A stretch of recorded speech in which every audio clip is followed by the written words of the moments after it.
दोस्तों, मानसून अब जाने को है और सर्दी आने वाली है।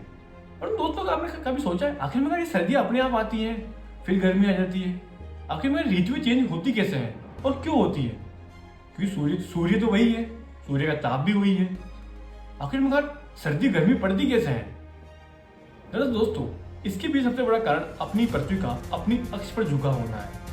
दोस्तों, अपनी जो पृथ्वी है ये अपने अक्ष पर कुछ डिग्री झुकी हुई है, कुछ कोण पर है, जिसके कारण जो सूर्य की रोशनी है ये इसके अलग अलग समय पर अलग अलग तरीके से पड़ती है। जहां पर सूर्य की रोशनी सीधी पड़ती है वहां पर गर्मियां ज्यादा होती है। दोस्तों, हमारी पृथ्वी को हमने तीन काल्पनिक रेखाओं में बांट रखा है, जिसे हम बोलते हैं कर्क रेखा, भूमध्य रेखा और मकर रेखा।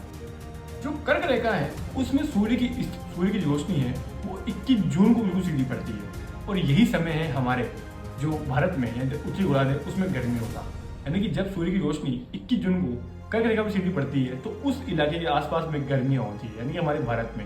परंतु उस समय जो ऑस्ट्रेलिया इलाका है जो कि मकर रेखा में पड़ता है, उस समय वहां पर क्या होता है, सर्दियों का समय होता है।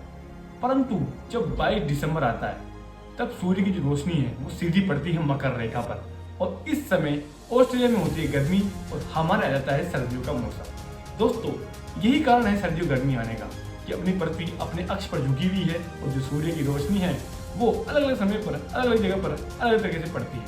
दोस्तों, ऐसी वीडियो आपको अच्छी लगी हो तो सब्सक्राइब करना और लाइक करना।